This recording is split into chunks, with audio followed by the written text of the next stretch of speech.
राधा वल्लभ श्री हरिवंश। आज हमारे श्रीमद् भागवत का 81वां पाठ है, जिसमें राजा बेन की कथा सुनाई गई है।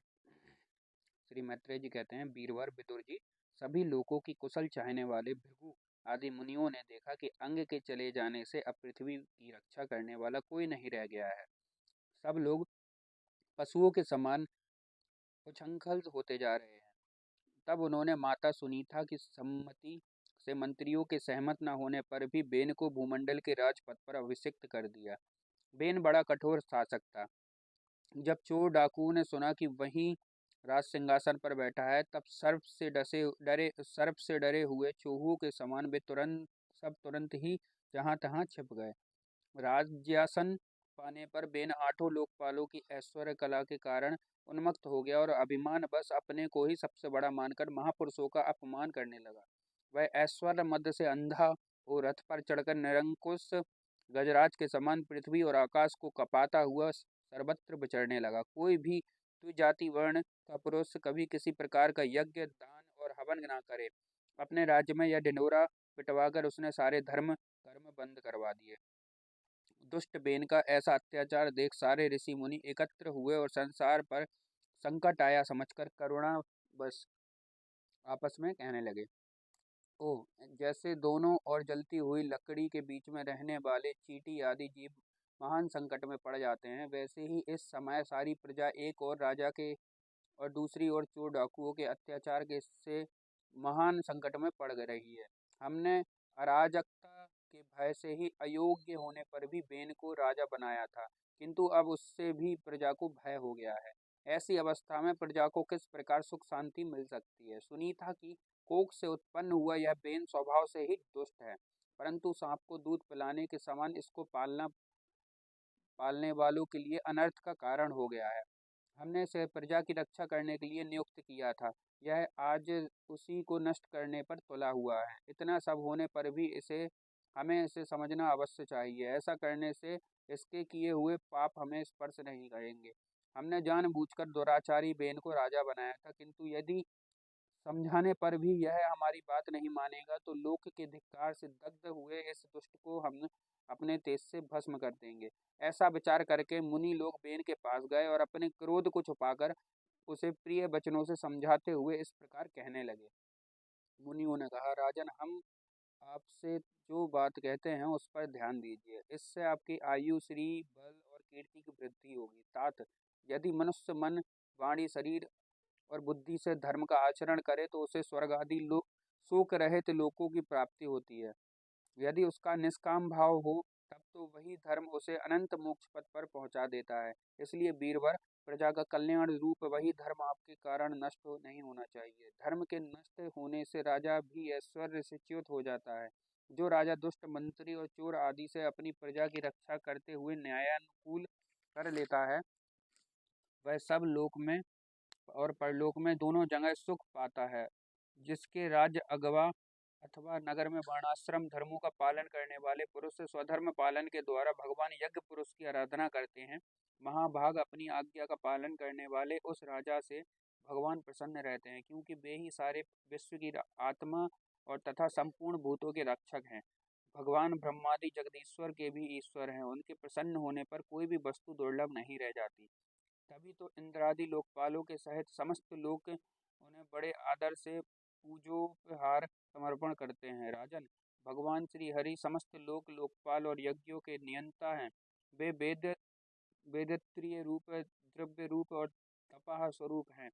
इसलिए आपके जो देशवासी आपकी उन्नति के लिए अनेक प्रकार के यज्ञों से भगवान का यजन करते हैं, आपको उनके अनुकूल ही रहना चाहिए। जब आपके राज्य में ब्राह्मण लोग यज्ञों का अनुष्ठान करेंगे, तब उनकी पूजा से प्रसन्न होकर भगवान के अंश स्वरूप देवता आपको मनचाहा फल देंगे। अतः वीरवर, आपको यज्ञ आदि धर्मानुष्ठान बंद करके देवताओं का तिरस्कार नहीं करना चाहिए। बेन ने कहा, तुम लोग बड़े मूर्ख हो। खेद है, तुमने अधर्म में ही धर्म बुद्धि कर रखी है। तभी तो तुम जीविका देने वाले मुझ साक्षात पति को छोड़कर किसी दूसरे जार पति की उपासना करते हो। जो लोग मूर्खता बस राजा रूप परमेश्वर का अनादर करते हैं, उन्हें ना तो इस लोक में सुख मिलता है और न परलोक में ही, जिसमें तुम लोग ही इतनी भक्ति है वह यज्ञ पुरुष है कौन। यह तो ऐसी ही बात हुई जैसे कुल्डा स्त्रियां अपने विवाहित पति से प्रेम न करके किसी पर पुरुष में आसक्त हो जाएं। विष्णु ब्रह्मा महादेव इंद्र वायु यम सूर्य मेघ कुबेर चंद्रमा पृथ्वी अग्नि और वरुण तथा इनके अतिरिक्त जो दूसरे वर और शाप देने में समर्थ देवता हैं वे सब के सब राजा के शरीर में रहते हैं। इसलिए राजा सर्व देवमय है और देवता उसके अंश मात्र हैं। इसलिए ब्राह्मणों तुम मत्सरता छोड़कर अपने सभी कर्मों द्वारा एक मेरा ही पूजन करो और मुझी को बलि समर्पण करो। भला मेरे सिवा और कौन अग्र पूजा का अधिकारी हो सकता है। श्री मैत्रेय जी कहते हैं इस प्रकार विपरीत बुद्धि होने के कारण वह अत्यंत पापी और कुमार्गगामी हो गया था। उसका पुण्य क्षीण हो चुका था। इसलिए मुनियों के बहुत विनय पूर्वक प्रार्थना करने पर भी उसने उनकी बात पर ध्यान न दिया। कल्याण रूप विदुर जी अपने को बड़ा बुद्धिमान समझने वाले बैन ने जब उन मुनियों का इस प्रकार अपमान किया तब उनकी मांग को व्यर्थ हुई देख वे उस पर अत्यंत कुपित हो गए। मार डालो, इस स्वभाव से ही दुष्ट पापी को मार डालो। यदि यदि जीता रह गया तो कुछ ही दिनों में संसार को अवश्य भस्म कर देगा। यह दुराचारी किसी प्रकार राज सिंहासन के योग्य नहीं है, क्योंकि यह निर्लज्ज साक्षात यज्ञपति विष्णु भगवान की निंदा करता है। ओ जिनकी कृपा से इसे ऐसा स्वर मिला, उन श्री हरि की निंदा अभागी बेन को छोड़कर और कौन कर सकता है। इस प्रकार अपने छिपे हुए क्रोध को प्रकट कर उन्होंने उसे मारने का निश्चय किया। तब वह तो भगवान की निंदा करने के कारण पहले ही मर चुका था, इसलिए केवल अहंकारों से ही उन्होंने उसका काम तमाम कर दिया। जब मुनिगण अपने अपने आश्रमों को चले गए तब इधर बेन की शोकाकुल माता सुनीता मंत्रादि के बल से तथा अन्य युक्तियों से अपने पुत्र के शव की रक्षा करने लगी। एक दिन वे मुनिगण सरस्वती के पवित्र जल में स्नान कर अग्निहोत्र से निवृत्त हो नदी के तीर पर बैठे हुए हरि चर्चा कर रहे थे। उन दिनों लोकों में आतंक फैलाने वाले बहुत से उपद्रव होते देखकर वे आपस में कहने लगे आजकल पृथ्वी का कोई रक्षक नहीं है, इसलिए चोर डाकुओं के कारण उसका कुछ अमंगल तो नहीं होने वाला है। ऋषि लोग ऐसा विचार कर ही रहे थे कि उन्होंने सब दिशाओं में करने वाले चोरों और डाकुओं के कारण उठी हुई बड़ी भारी धूल देखी। देखते ही वे समझ गए कि राजा बेन के मर जाने के कारण देश में अराजकता फैल गई है। राज्य शक्तिहीन हो गया है और चोर डाकू बढ़ गए हैं। यह सारा उपद्रव लोगों का धन लूटने वाले तथा एक दूसरे के खून के प्यासे लुटेरों का ही है। अपने तेज से अथवा तपोबल से लोगों के ऐसी कुप्र वृत्ति से रोकने में समर्थ होने पर भी ऐसा करने में हिंसादि दोष देखकर उन्होंने इसका कोई निवारण नहीं किया।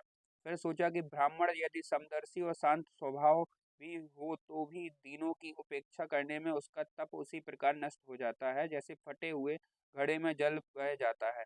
फिर राजर्षि अंग का वंश भी नष्ट नहीं होना चाहिए, क्योंकि उससे अनेक अमोघ शक्ति और भगवत परायण राजा हो चुके हैं। ऐसा निश्चय कर उन्होंने मृत राजा की जांघ को बड़े जोर से मथा और उसमें से एक बूना पुरुष उत्पन्न हुआ। वह कुएं के समान काला था। उसके सभी अंग और खासकर भुजाएं बहुत छोटी थी, जबड़े बहुत बड़े, टांगे छोटी, नाक चपटी, नेत्र लाल और केस तांबे के रंग के थे। उसने बड़ी दीनता और नम्रता से पूछा कि मैं क्या करूं। तो ऋषियों ने कहा निषीद बैठ जा। इसी से वह निषाद कहलाया। उसने जन्म लेते ही राजा बेन के भयंकर पापों को अपने ऊपर ले लिया, इसलिए उसका वंशधर नौसाद ही भी हिंसा, लूटपाट और अन्य पाप कर्मों में रत रहते हैं। अंततः वे गांव और नगर में न टिककर वन और पर्वतों में ही निवास करते हैं। श्री कृष्णाम चरण अस्तु।